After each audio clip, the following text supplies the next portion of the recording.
menyambut firman-Mu. Kiranya Engkau Allah Roh Kudus bekerja dan berkarya di dalam hati kami agar kami boleh mengerti firman-Mu, kami boleh menyambutnya dengan sukacita, dan biarlah firman-Mu membentuk hati dan pikiran kami, mengajar setiap kami dalam menjalani kehidupan hari demi hari, sehingga kami pun Tuhan boleh menunjukkan kepada dunia ini bahwa Engkau Yesus benar-benar hidup dalam hidup kami. Berkati hamba-Mu Tuhan yang sangat terbatas ini di dalam mengajar dan memberitakan firman-Mu. Kiranya Engkau Allah Roh Kudus yang berkarya melalui kehidupan hamba-Mu. Kami menyambut firman-Mu Tuhan, hanya di dalam nama-Mu Tuhan kami Yesus Kristus kami berdoa. Amin. Silakan duduk kembali. Bapak Ibu, pertama-tama saya bersyukur kepada Tuhan Allah Tritunggal yang memberi kesempatan kepada saya di saat ini boleh menyampaikan kebenaran firman Tuhan di tengah-tengah jemaat Gereja Isa Al-Masih Mangga Besar. Saya juga berterima kasih kepada Pak Irwin sebagai gembala, rekan-rekan hamba Tuhan dan pengurus gereja seluruh jemaat yang memberikan saya kesempatan boleh menyampaikan firman Tuhan di saat ini. Bapak Ibu, saya perkenalkan diri karena ini adalah pertama sekali bagi saya menyampaikan, mengajarkan firman Tuhan di tempat ini. Nama saya adalah Warisman Harifa. Tadi Pak Irwin sudah menjelaskan bahwa Tuhan mempercayakan kami sampai saat ini menggembala di GP Kris Pasar Baru. Saya sudah berkeluarga, istri saya dari Kalimantan Barat, Singkawang.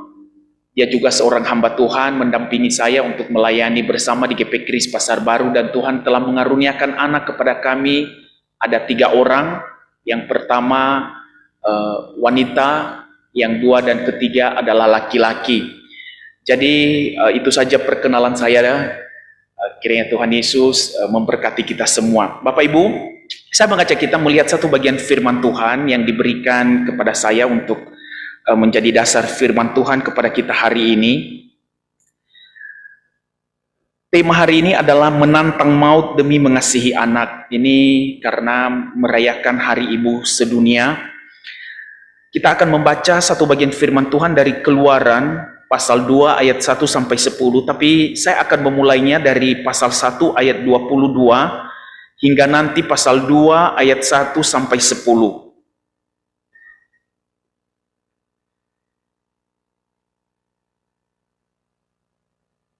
Keluaran pasal 1 mulai dari ayat 22 hingga pasal 2 ayat 1 sampai dengan ayat yang ke-10.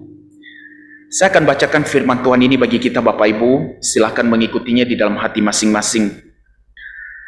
Lalu Firaun memberi perintah kepada seluruh rakyatnya, lemparkanlah segala anak laki-laki yang lahir bagi orang Ibrani ke dalam sungai Nil, tetapi segala anak perempuan biarkanlah hidup. Seorang laki-laki dari keluarga Lewi kawin dengan seorang perempuan Lewi, lalu mengandunglah ia dan melahirkan seorang anak laki-laki. Ketika dilihatnya bahwa anak itu cantik, disembunyikannya 3 bulan lamanya.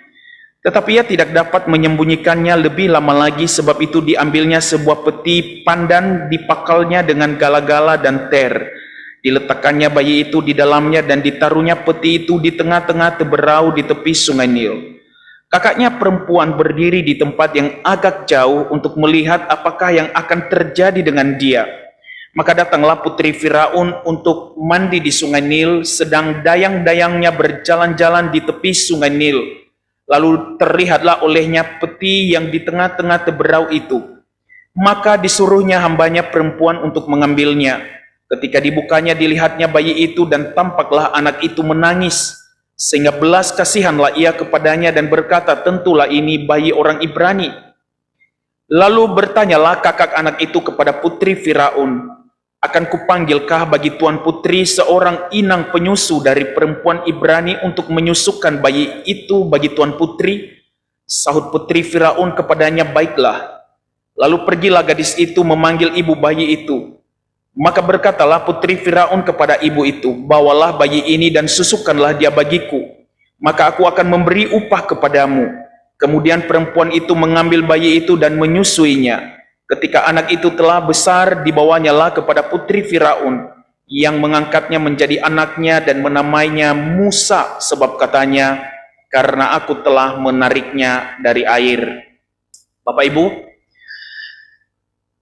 kalau kita ingat, saya kurang tahu Bapak Ibu sudah pernah melihat satu berita di salah satu stasiun TV waktu itu di awal-awal pandemi, bahwa akibat pandemi rumah sakit jiwa di Bandung itu kebanjiran anak-anak masuk rumah sakit jiwa. Ketika saya melihat berita ini Bapak Ibu, itu pelipat gandaannya itu lebih dari 2 kali lipat menurut berita. Karena ketika memasuki masa pandemi atau kita sebut masa new normal, semua kan serba online. Sekolah-sekolah semua online. Akhirnya orang tua tidak mungkin bisa mendampingi anaknya. Dan yang terjadi banyak anak-anak yang kecanduan gadget. Akibat kecanduan itu akhirnya mereka mengalami gangguan jiwa. Itu gangguan jiwa yang dialami oleh banyak anak bukan hanya sekedar bahwa mereka itu kecanduan, tetapi sudah gangguan komorbid. Gangguan komorbid ini Bapak Ibu adalah gangguan di mana anak kalau dia tidak dapat HP, dia bisa merengek-rengek, menangis, bahkan memukul orang tua.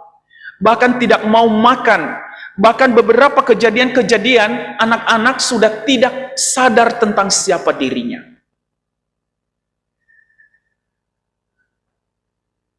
Ketika ditanya beberapa orang tua, kenapa sampai terjadi?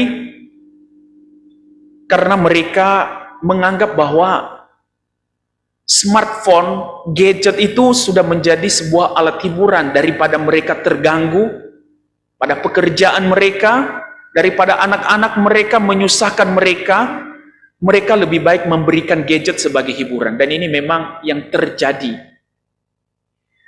Bapak Ibu coba bayangkan memasuki tahun 2021, anak-anak yang masuk rumah sakit jiwa khususnya di Bandung itu sekitar 10-12 orang per bulan.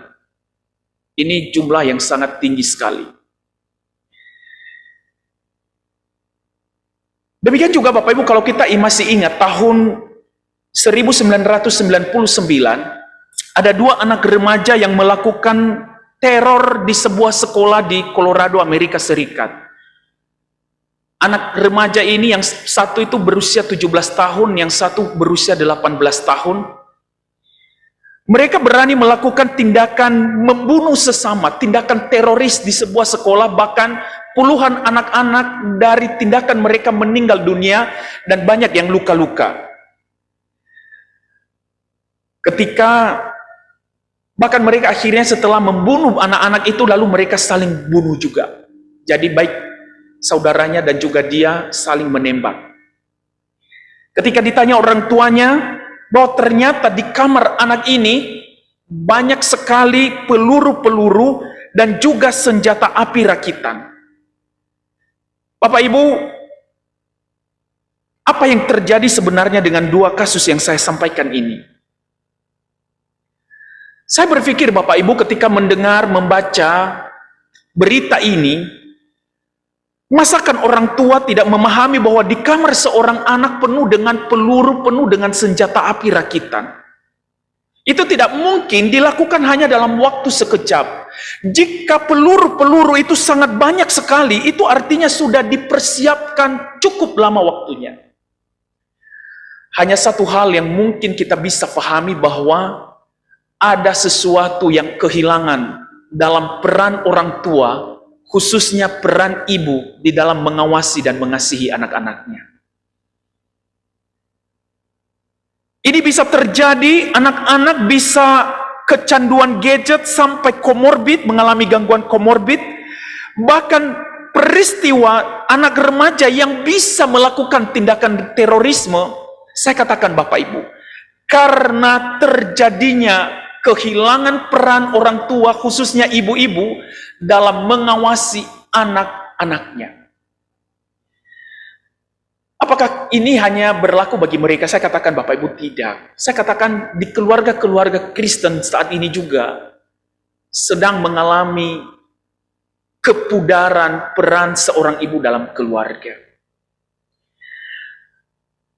Kenapa bisa terjadi? Hanya satu alasannya Bapak Ibu, karena ada sebuah perubahan budaya yang terjadi akibat sebuah perkembangan. Perubahan budaya yang saya maksud adalah, kalau dahulu keluarga-keluarga Kristen memiliki satu budaya tentang penanaman iman dan juga tentang pelatihan anak-anak untuk mengikuti iman orang tua, maka ini telah terjadi sebuah pergeseran di mana banyak orang tua, khususnya ibu-ibu, telah terperdaya dengan sebuah budaya baru, yaitu budaya hedonisme.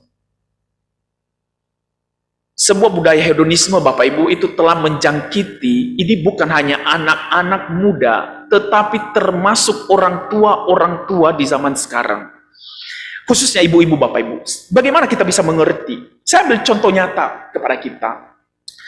Kalau dahulu Bapak Ibu, ketika kita menyadari sebuah budaya kekristenan di mana mereka menanamkan dasar-dasar iman dan kasih sayang kepada anak-anak, maka seorang ibu ketika ia melahirkan anak, maka dengan senang hati ia menyusui anaknya, ia memberi ASI. Karena ini sebuah kebanggaan bagi seorang ibu, di mana ketika ia memberi ASI, dia merasa bahwa ia benar-benar seorang ibu. Tetapi ketika terjadi pergeseran budaya di mana banyak ibu-ibu yang terpengaruh dengan budaya hedonisme, maka ibu-ibu tidak mau memberi ASI kepada anak hanya demi menjaga bentuk tubuhnya yang ideal. Dia beri apa? Susu formula Bapak Ibu. Kalau dia beri ASI, dia merasa nanti badannya kendor, tidak lagi kelihatan cantik, tidak lagi kelihatan menarik, mungkin begitu ya. Ini yang terjadi.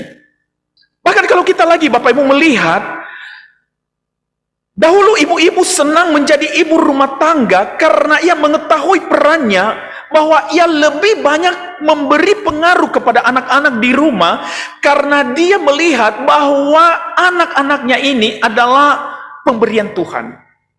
Tetapi sekarang Bapak Ibu, ketika kita terpengaruh dengan budaya hedonisme, ibu-ibu tidak melihat bahwa peran mereka adalah lebih banyak mestinya kepada anak-anaknya.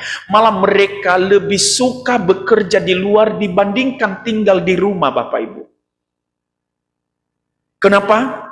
Kalau saya kerja di luar, saya bisa menghasilkan, saya bisa melakukan ini dan itu. Bahkan kita sering dipengaruhi dengan cara pikir begini, kan saya bekerja mati-matian demi masa depan mereka, saya bisa menabung, mereka bisa sekolah yang baik, mereka bisa memiliki mainan seperti orang-orang lain, mereka bisa memiliki apa yang mereka inginkan, mereka bisa makan di luar, ketika mereka ulang tahun bisa merayakan di luar. Kalau saya punya uang, anak-anak saya bisa senang.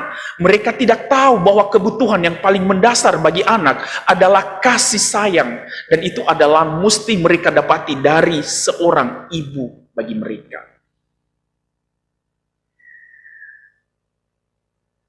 Kalau kita memahami hal ini Bapak Ibu, sebuah pergeseran budaya, sebuah pergeseran paradigma, maka firman Tuhan yang kita baca dari Keluaran pasal 2 ayat 1-10 ini mengantar kita memahami bagaimana perjuangan seorang satu keluarga, khususnya nanti seorang ibu yang berani menantang maut hanya untuk menyelamatkan anak, yaitu Musa Bapak Ibu. Kalau kita bisa memahami hal ini, maka kita bisa mulai melihat satu bagian ini kan ditulis dalam bentuk narasi. Kalau seandainya saya menggambarkan kepada kita dalam plot, dalam bentuk drama, Bapak Ibu, seandainya firman Tuhan ini kembali didramakan bagi kita, ada sesuatu yang menarik Bapak Ibu. Ketika saya merenungkan, membaca, mempelajari, terjadi dialog di dalam hati saya, bisa memikirkan dalam bentuk plot drama. Tadi di ayat 10 pasal 1 dimulai, ketika anak-anak itu, lalu Firaun memberi perintah kepada seluruh rakyatnya, lemparkanlah seluruh anak laki-laki yang lahir bagi orang Ibrani ke dalam sungai Nil, tetapi segala anak perempuan biarkanlah hidup. Bapak Ibu, ini terjadi ketika orang Israel semakin bertambah banyak. Firaun merasa bahwa ini adalah semacam ancaman bagi bangsanya jika bangsa ini semakin besar. Bisa saja bangsa ini nanti akan menguasai Mesir, dan ini tidak diizinkan oleh Firaun, sehingga ia mulai melakukan pembatasan-pembatasan. Bapak Ibu coba bayangkan apa yang dilakukan oleh Firaun.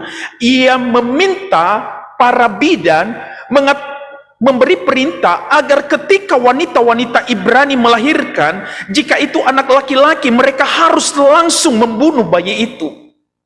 Tetapi ada satu hal yang terjadi kalau kita baca di pasal 1, bidan-bidan ini tidak mau melakukannya. Mereka memiliki alasan bahwa wanita Ibrani itu kuat, sebelum kami datang mereka sudah melahirkan.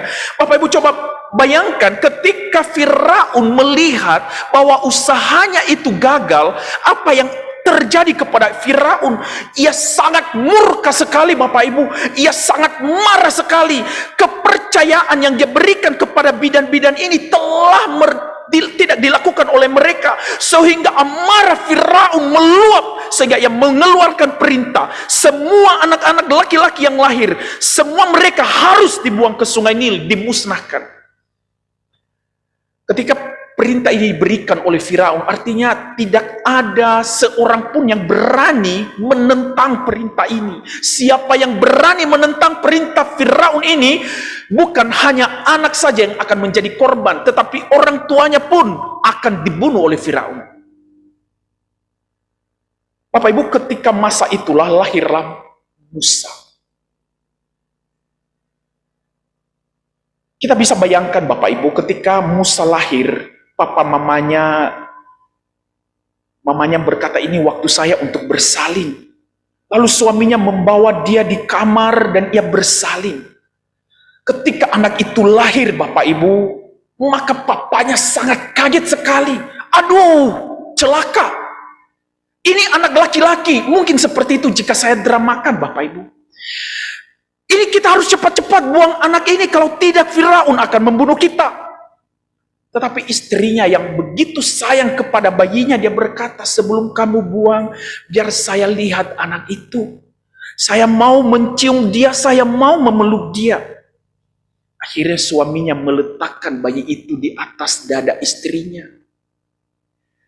Ketika bayi itu diletakkan di atas dada istrinya, lalu istrinya melihat dengan sangat sedih, dia melihat bayi yang baru lahir. Ketika dia memeluk bayinya, lalu dia pandangin wajah Musa, bayi yang baru lahir itu. Tetapi ketika dia melihat dan memandang wajah anak itu, ada sesuatu yang berbeda Bapak Ibu. Sesuatu yang dikatakan, ditulis oleh firman Tuhan ini, bayi ini cantik wajahnya. Lalu ia berkata kepada suaminya, jangan buang anak ini. Lihat wajahnya menampilkan sesuatu yang berbeda. Ini mungkin Tuhan yang memberi anak ini untuk menyelamatkan bangsa kita. Tetapi suaminya masih takut. Bagaimana kalau Firaun tahu kita dalam bahaya, daripada kamu mati, daripada aku mati, daripada anak-anak yang lain mati, lebih baik kita relakan bayi ini dibuang. Lalu istrinya bilang apa? Biarkan aku merawat dia. Kalau toh nanti ini kelihatan, biarlah aku yang menanggung semuanya. Bapak Ibu, ini saya katakan tindakan seorang ibu yang luar biasa, sebuah pengorbanan. Kalau kita membaca teks ini, inisiatif untuk menyembunyikan Musa itu datang dari seorang ibu. Inisiatif untuk menyelamatkan Musa untuk tidak dibuang itu datang dari seorang ibu. Sehingga ia rela menentang perintah raja. Kalau kita melihat, memang tidak dituliskan tanda apa yang ada di wajah Musa sehingga dikatakan cantik. Ini bukan hanya berbicara tentang paras yang elok. Kalau kita melihat nanti di kitab Kisah Para Rasul ditulis di sana bahwa Musa itu elok dalam pandangan Tuhan. Jadi ini bukan bicara paras Bapak Ibu, tetapi ini sesuatu tanda yang diberikan Tuhan tentang kelahiran Musa ini, masa depan yang diatur oleh Tuhan, bagaimana Tuhan memakai Musa di dalam panggilannya. Tetapi yang menjadi pertanyaan bagi kita, bagaimana seorang ibu tahu? Seorang ibu tahu tentang wajah Musa ini yang sangat cantik dan elok. Di dalam Ibrani mengatakan, karena iman.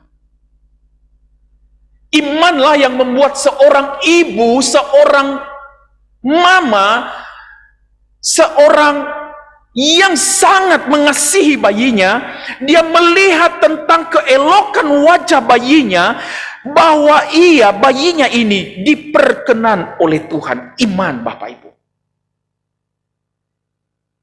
Maka di sini saya akan membawa kita merenungkan dua bagian agar kita bisa melihat bagaimana iman menuntun seorang ibu di dalam menantang maut untuk mengasihi seorang anak, untuk mengasihi anak-anaknya.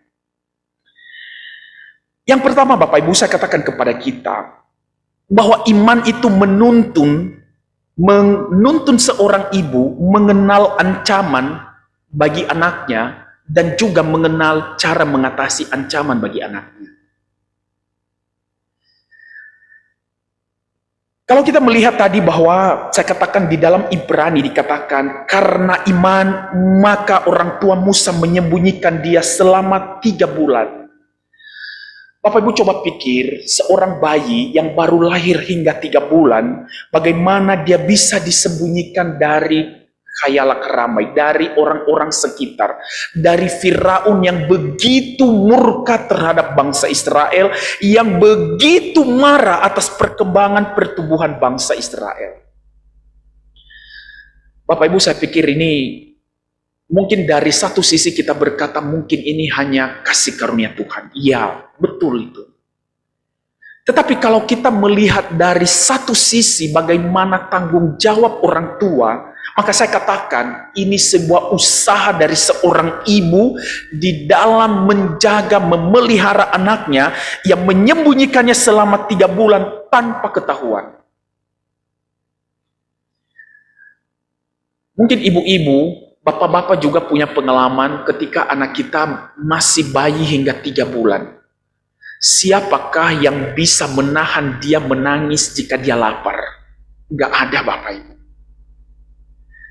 Kalau dia ngompol, sekarang kan ada pampers, di zaman itu tidak ada pampers Bapak Ibu. Bahkan sekarang ada pampers pun, anak-anak kalau ngompol dia akan nangis-nangis Bapak Ibu.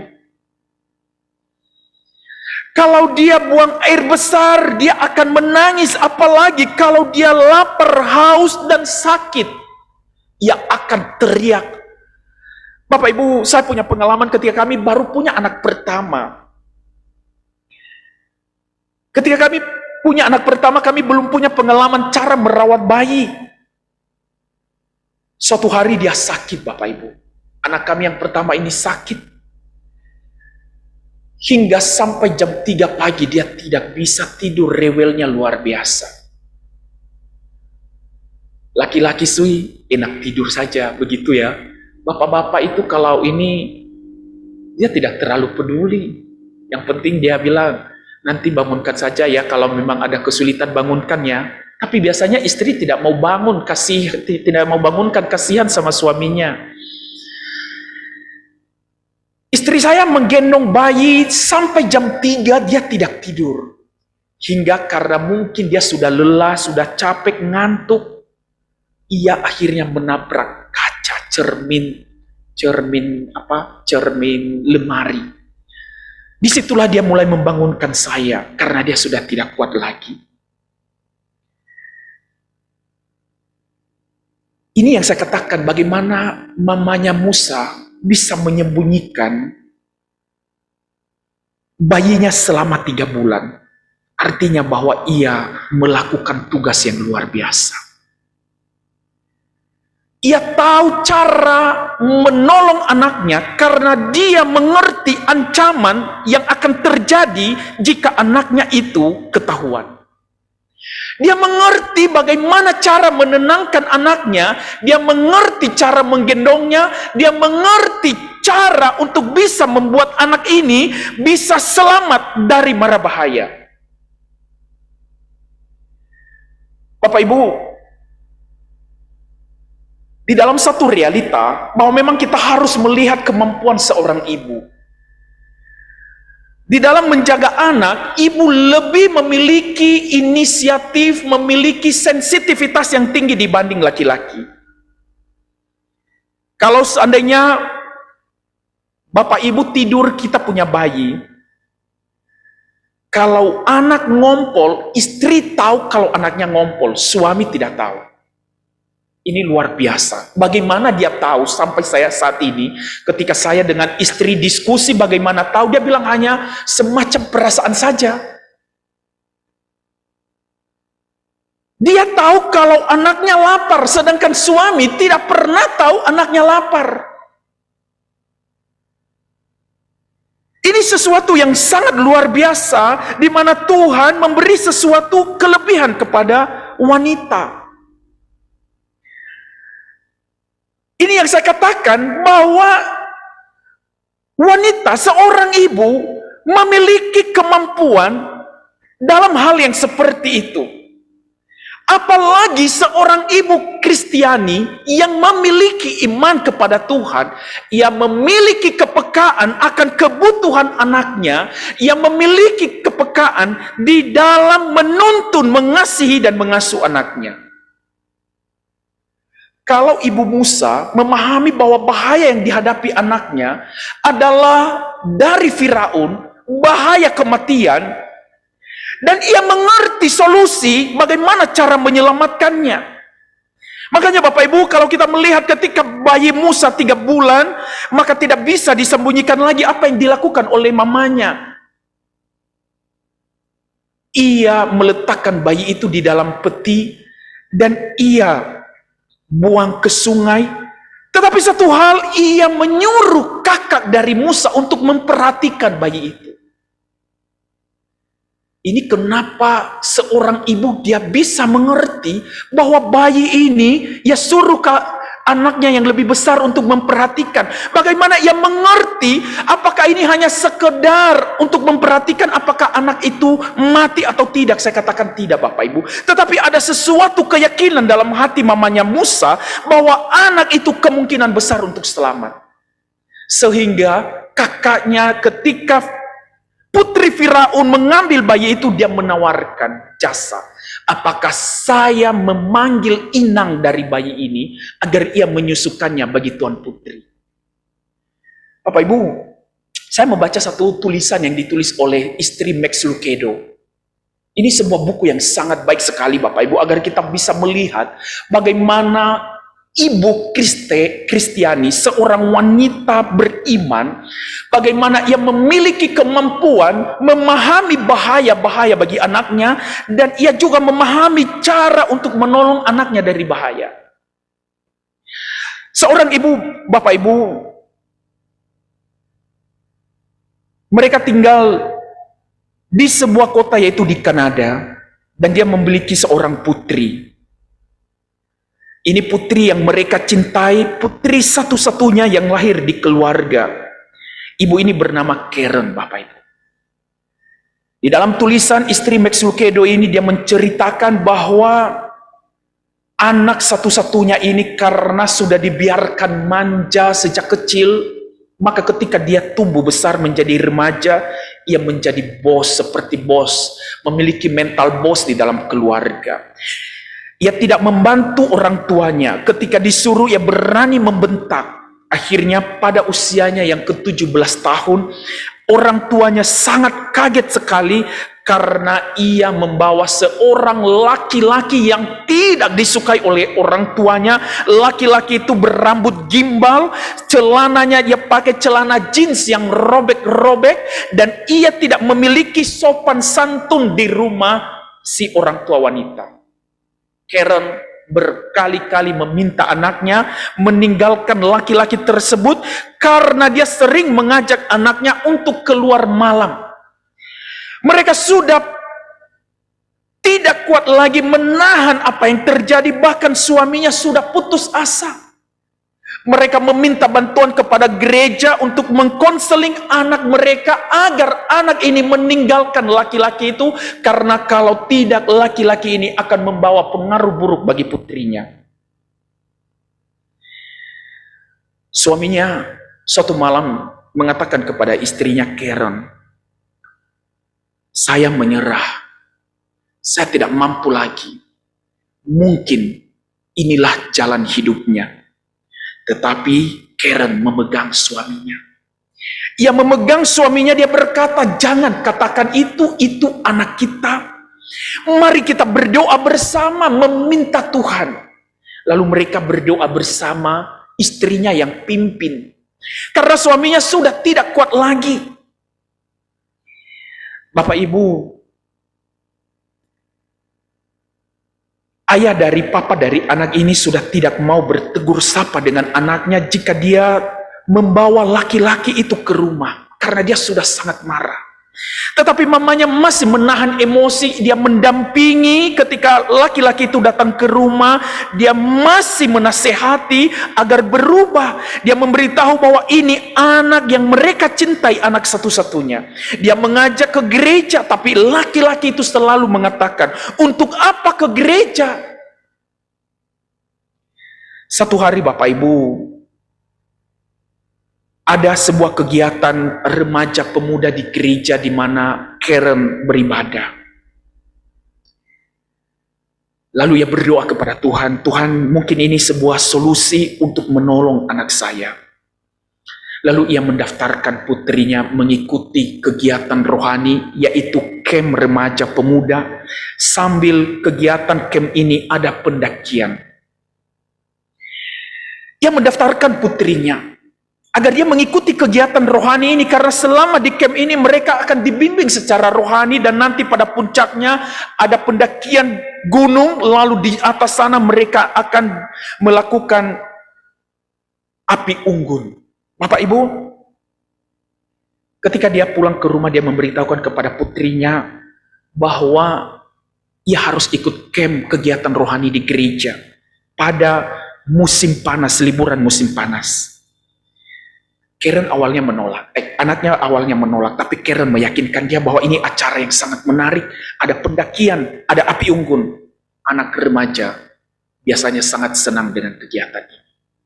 Lalu dia berkata, "Tapi ada satu syarat, saya akan ikut jika pacarnya ikut." Mamanya keberatan, "Jangan, kamu sendiri yang saya daftarkan." Lalu dia berkata, "Saya tidak ikut kalau saya sendiri." Lalu akhirnya mamanya menyerah, dan dia terus berdoa tentang anaknya. Akhirnya anaknya dan pacarnya ikut di dalam kegiatan ini. Awalnya Bapak Ibu, dia tidak terpikir untuk menemani putrinya. Tetapi dia hanya berdoa terus. Satu hari sebelum kegiatan itu dilaksanakan, pembina pemuda menelpon Karen. "Apakah ibu bersedia menjadi seorang orang tua pendamping bagi anak-anak remaja pemuda di dalam acara camp ini?" Yang terpikirkan pertama bagi dia adalah tidak. Karena bagaimana dia akan meninggalkan suaminya. Tetapi Bapak Ibu, setelah itu dia berkata, "Beri saya kesempatan untuk memikirkannya."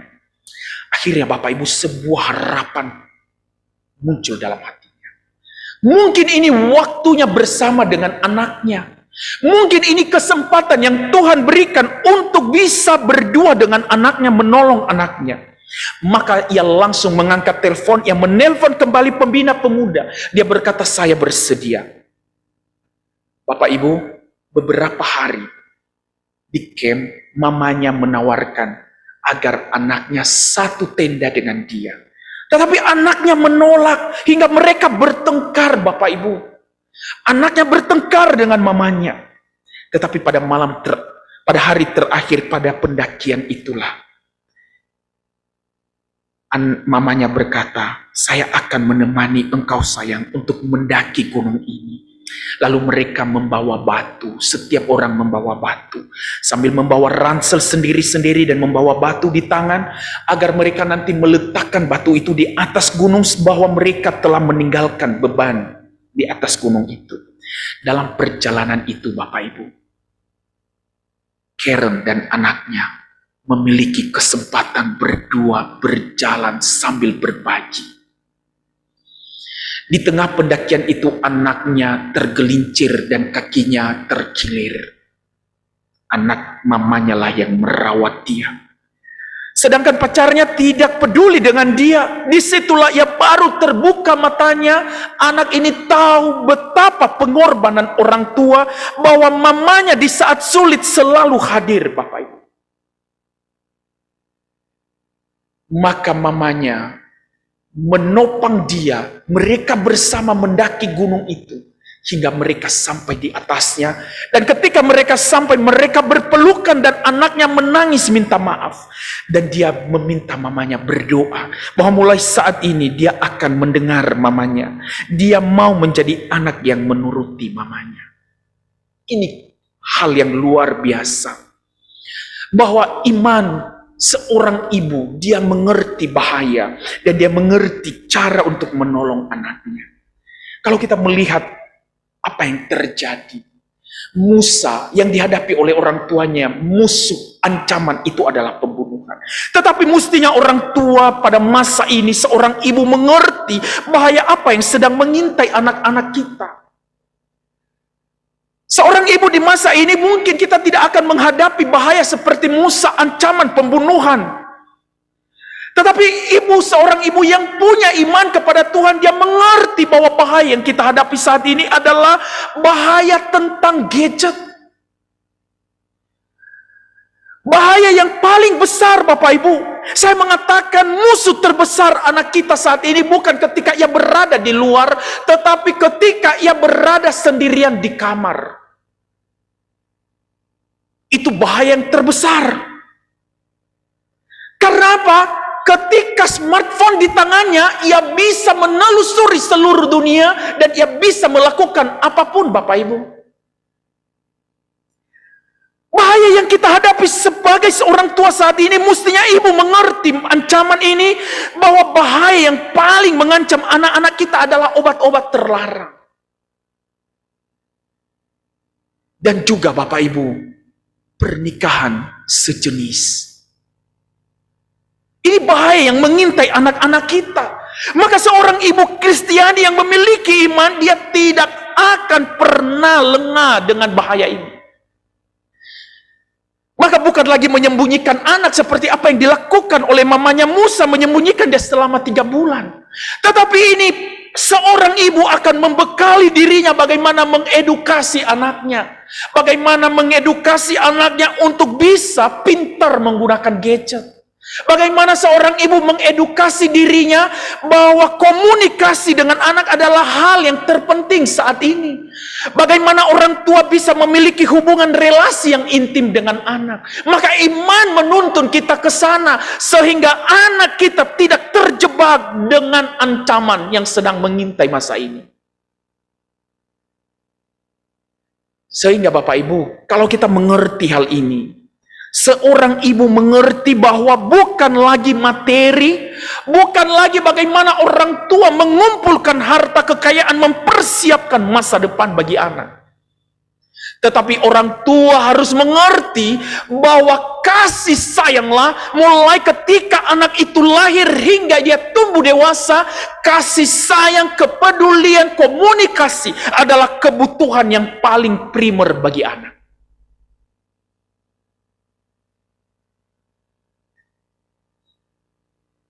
Yang kedua Bapak Ibu, kalau kita memahami ini, maka iman juga menuntun seorang ibu untuk mengerti dan mengenal kelebihan yang diciptakan oleh Tuhan dalam dirinya, dan ia bisa menggunakan kelebihan itu di dalam menolong anaknya.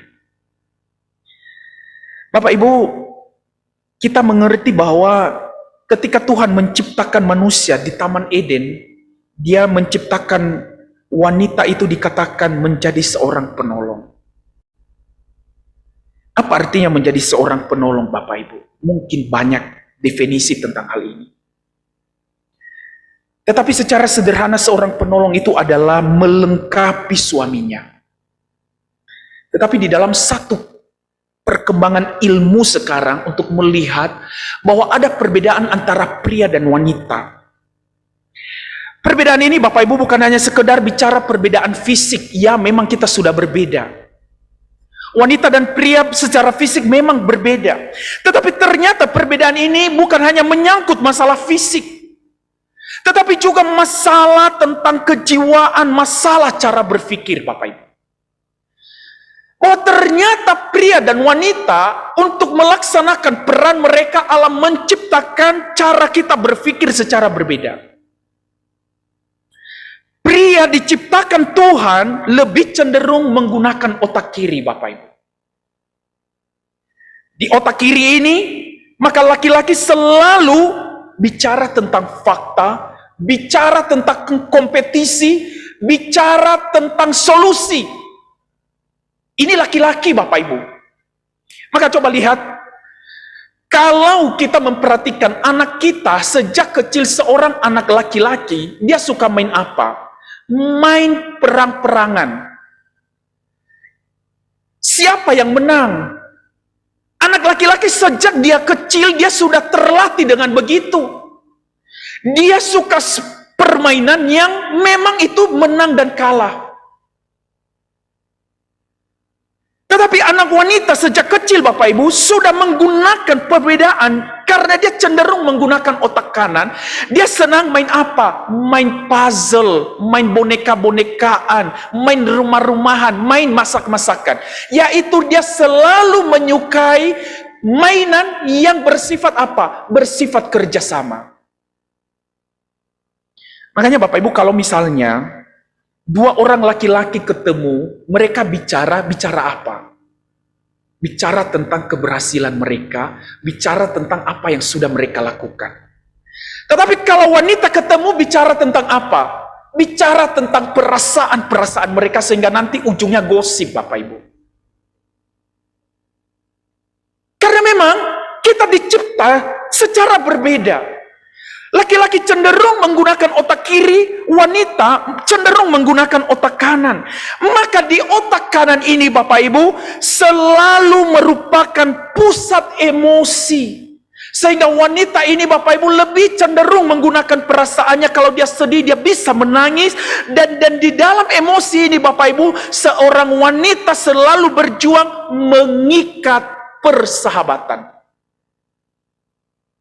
Ini hebatnya wanita, Bapak Ibu. Jangan harap untuk menjaga sebuah hubungan itu, jangan letakkan di pundak laki-laki, karena itu tidak mampu dia lakukan. Karena laki-laki berpikirnya apa? Berpikirnya itu adalah masa depan, bagaimana saya berkompetisi menang. Dia tidak mengerti masalah relasi. Kamu menangis di rumah, dia tidak mau tahu, yang penting saya bekerja, saya melakukan ini. Kalau kamu menangis, dia pulang-pulang ke rumah, malah dia kaget. Loh, kok kamu menangis? Apanya lagi yang kurang yang saya lakukan? Tetapi wanita, Bapak Ibu, diciptakan Tuhan dengan kemampuan emosi. Sehingga ketika dia berbicara menggunakan air mata, sentuhan, pelukan, dan lain-lain. Untuk menyatakan betapa dalamnya emosinya. Dan juga Bapak Ibu, otak kanan ini merupakan kegiatan untuk mengasuh. Ini hebatnya seorang wanita. Makanya tadi saya katakan, kalau kita melihat wanita bagaimana dia bisa bangun tengah malam, tahu anaknya pipis, karena memang itu kemampuan yang Tuhan berikan bagi dia, kecenderungan menggunakan otak kanan. Maka Bapak Ibu, kalau kita mengerti secara alamiah kemampuan yang diciptakan Tuhan ini bagi wanita, makanya kita sering mendengarkan pernyataan-pernyataan seperti kasih ibu sepanjang jalan, kasih anak sepanjang galah. Karena memang dia punya kemampuan di dalam hal emosi, di dalam hal mengasuh. Itu kehebatan, kelebihan yang Tuhan berikan. Kita juga bisa mendengarkan misalnya seorang ibu dapat memelihara 10 anak, sedangkan 10 anak belum tentu bisa memelihara seorang ibunya. Bahkan kita mendengar lagu-lagu kasih ibu kepada beta tak terhingga sepanjang masa. Dengan kemampuan alamnya ini Bapak Ibu, maka ibu bisa mengorbankan dirinya sejak dari dalam kandungan anaknya. Dia sudah berkorban hingga akhir hidupnya. Tetapi ini yang saya katakan hanya kemampuan alamnya. Bagaimana jika seorang ibu Kristen yang percaya kepada Yesus, lalu dengan kemampuan ini Bapak Ibu, maka saya katakan, maka ada sesuatu kelebihan yang ditunjukkan oleh seorang wanita Kristen di dalam mengasihi anaknya. Ada satu kemampuan yang dilakukan oleh seorang ibu di dalam imannya kepada Tuhan, yaitu apa Bapak Ibu? Bahwa ibu Kristen yang percaya dengan iman, dia memiliki kemampuan itu, ia melakukan segala itu menggunakan kemampuan itu, dan ketika ia mengalami kesulitan, ia mampu bertahan di dalam sukacita. Ini hebatnya Bapak Ibu. Karena apa? Ketika dia melakukan tugasnya sebagai pengasuh, ia melakukannya di dalam memelihara hubungan, ini tidak mudah Bapak Ibu. Seorang anak belum tentu menghargai pengorbanan ibunya. Seorang anak belum tentu melakukan apa yang dimau oleh ibunya. Ada mungkin anak yang memberontak, ada mungkin anak yang tidak menghargai ibunya, ada mungkin anak yang berani melawan ibunya. Tetapi iman bagi ibu Kristen yang percaya kepada Tuhan dengan kemampuan yang diberikan tadi, maka ia tetap melakukan tugas mengasihi anaknya dengan penuh sukacita. Ketika anaknya menolak dia, ia masih memiliki harapan. Ia berdoa kepada Tuhan agar Tuhan menolong anaknya, dan ia memiliki harapan bahwa Tuhan mampu melakukan yang terbaik buat anaknya. Ketika anaknya mungkin meninggalkan orang tuanya, mungkin membuat dia sedih, seorang ibu yang punya iman masih memiliki harapan bahwa Tuhan menuntun dia dalam pertobatan. Inilah yang saya maksudkan, bahwa iman seorang ibu dituntun kepada efektivitasnya kasih yang Tuhan berikan. Bapak Ibu, saya membaca satu ilustrasi kisah kehidupan mama daripada Thomas Alva Edison. Bapak Ibu, siapa yang tidak tahu Alva Edison? Dia adalah seorang penemu bola lampu. Tetapi tahukah kisah hidupnya itu adalah sesuatu yang mungkin membuat kita sedih jika kita membacanya baik-baik. Thomas Alva Edison ini Bapak Ibu, dia mengalami gangguan pendengaran. Bahkan dia hanya menikmati dunia pendidikan secara formal itu hanya 3 bulan karena dianggap tidak mampu. Bahkan dia dikeluarkan dari sekolahnya. Tetapi apa yang membuat Alva Edison memiliki semangat dalam hidupnya sehingga ia menjadi seorang penemu? Mamanya. Mamanya adalah Nancy Matthew Edison. Dia berani berhenti dari pekerjaannya yaitu guru. Ketika ia melihat anaknya dengan kemampuan, tetapi ia memiliki harapan bahwa anaknya memiliki kelebihan, sehingga ia memberi hidupnya untuk mendampingi anaknya mengajar di rumah. Bapak Ibu, apa yang terjadi? Alva Edison mengerti kasih ibunya, sehingga ia tidak menyia-nyiakan itu, dan dia berjuang hingga ia menjadi seorang penemu yang sangat luar biasa. Maka tanpa iman Bapak Ibu, kita mungkin akan mengalami kesulitan di dalam menghadapi kesulitan-kesulitan di dalam mengasuh anak. Tanpa iman mungkin ada hal-hal di mana hati kita belum siap. Tetapi iman akan menuntun kita untuk melakukannya dengan penuh sukacita. Sebagai bagian penutup Bapak Ibu, dari khotbah ini agar kita mengerti mengapa kita harus terus maju melakukan ini. Kenapa seorang ibu Kristiani harus terus melakukan ini tanpa henti. Bapak Ibu, ada sesuatu hal yang sangat luar biasa. Kalau kita melihat kasih ibu kepada anaknya, itu adalah gambaran kasih Tuhan mengasihi jemaatnya. Ada satu kata di dalam Alkitab Perjanjian Lama yang menggambarkan kasih Allah, walaupun kita sering memanggil dia Bapa, tetapi ada satu gambaran bagaimana besar kasih Allah itu kepada kita, digambarkan seperti kasih ibu kepada anaknya, yaitu dengan kata rahmat. Bapak Ibu mungkin sering mendengar lagu tak berkesudahan kasih setia Tuhan, tak habis-habisnya rahmatnya, selalu baru tiap pagi besar setiamu. Kata rahmat ini Bapak Ibu seakar dengan kata rahim. Jadi rahmat ini sama artinya dengan rahim. Artinya rahmat Allah itu mengasihi kita seperti ibu mengasihi buah kandungannya. Maka coba bayangkan Bapak Ibu bagaimana Allah mengasihi kita seperti gambarannya ibu mengasihi buah kandungannya. Ia melindungi, merawat, mempedulikannya.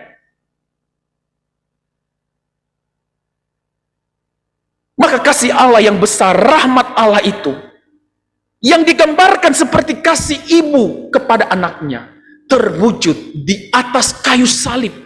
Yesus mati bagi kita sebagai wujud rahmat Allah yang tidak ternilai.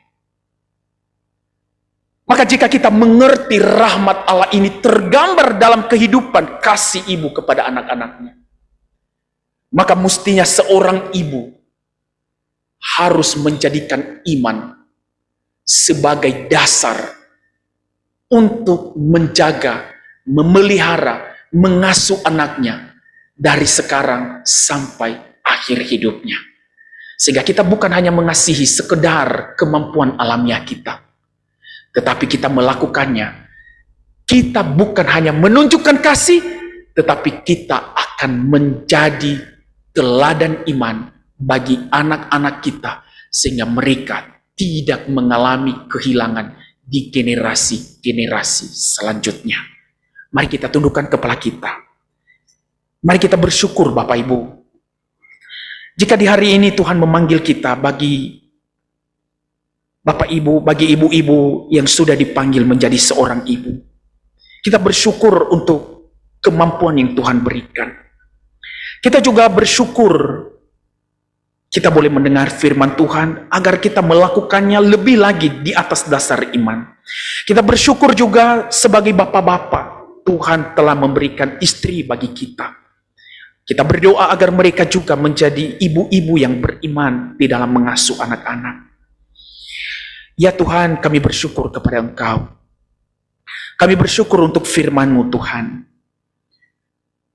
Karena Engkau sendiri adalah Allah yang rahmat bagi kami. Dan rahmat-Mu Tuhan Engkau telah nyatakan, yaitu melalui kematian Yesus di atas kayu salib. Itu sebagai wujud iman bagi kami. Dan biarlah iman kami kepada Engkau Yesus boleh terus memancar dalam kehidupan kami. Bagi setiap ibu-ibu yang hadir di sini, biarlah mereka mendasarkan iman di dalam mengasuh anak-anak mereka. Sehingga mereka mengenal bahaya yang sedang mengancam anak-anak. Biarlah juga mereka boleh kuat untuk membawa solusi-solusi bahkan menjadi teladan iman bagi anak-anak. Dan biarlah kami juga Tuhan sebagai suami boleh terus mendukung istri kami, agar mereka menjadi ibu-ibu yang hidup bagi Engkau Yesus. Terima kasih Tuhan untuk keluarga yang Kau berikan bagi kami. Kami bersyukur juga untuk anak-anak yang Kau berikan bagi kami. Maka biarlah kami Tuhan boleh benar-benar menghidupi kebenaran firman-Mu ini, sehingga kami boleh melakukannya dengan penuh sukacita. Terpujilah Engkau Bapa, inilah doa kami. Hanya di dalam nama-Mu Tuhan kami Yesus Kristus kami berdoa. Amin. Saya serahkan kembali.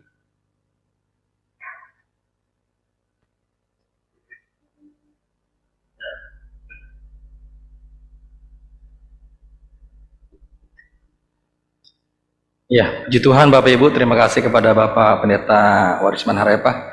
Kita bersyukur karena Tuhan begitu baik, sudah menuntun setiap kita ya, khususnya ibu-ibu ya, luar biasa sekali. Bersyukur jadi mama-mama. Bersyukur ya. Kok diem aja? Yang di rumah bersyukur ya ibu-ibu.